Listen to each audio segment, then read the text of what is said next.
the zero product rule.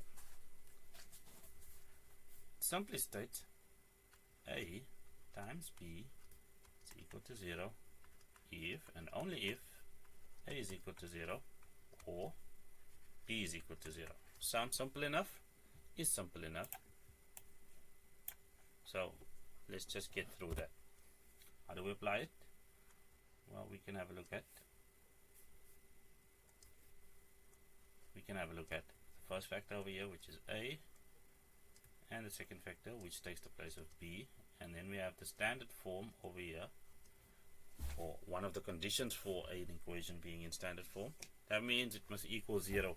So if we were to apply the rule, the statement can only be true, that's what an equation is, if A is equal to 0, in this case 3x minus 1, or B is equal to 0, in this case 4 minus x, which means we have two linear equations over here.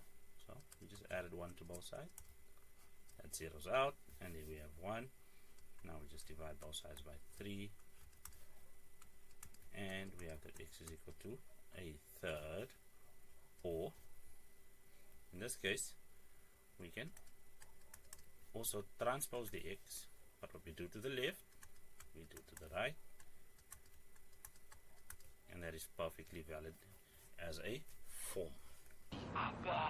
And then we have here 1, 2, 3 factors. All this means is that we are going to extend the zero product rule, in that we are going to say A times B times C is equal to 0. And what does that mean for this equation? Well, it means the statement can only be true if this factor is equal to 0, this factor is equal to 0, or that factor is equal to 0. Doesn't matter which one, because it's multiplication, anything multiplied by 0 is equal to 0. And that's the brilliant part about having standardization. So let's get to it. 3x is equal to 0, or x minus 5 is equal to 0, or again 3x minus 1 is equal to 0. Well, in this case, this is only going to work if x is equal to 0. Why? Because it doesn't matter if you divide 0 by anything. It just stays 0.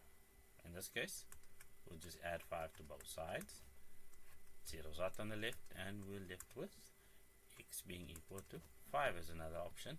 And from the previous equation that we just did, we'll know that this one simplifies to x being equal to 1 over 3.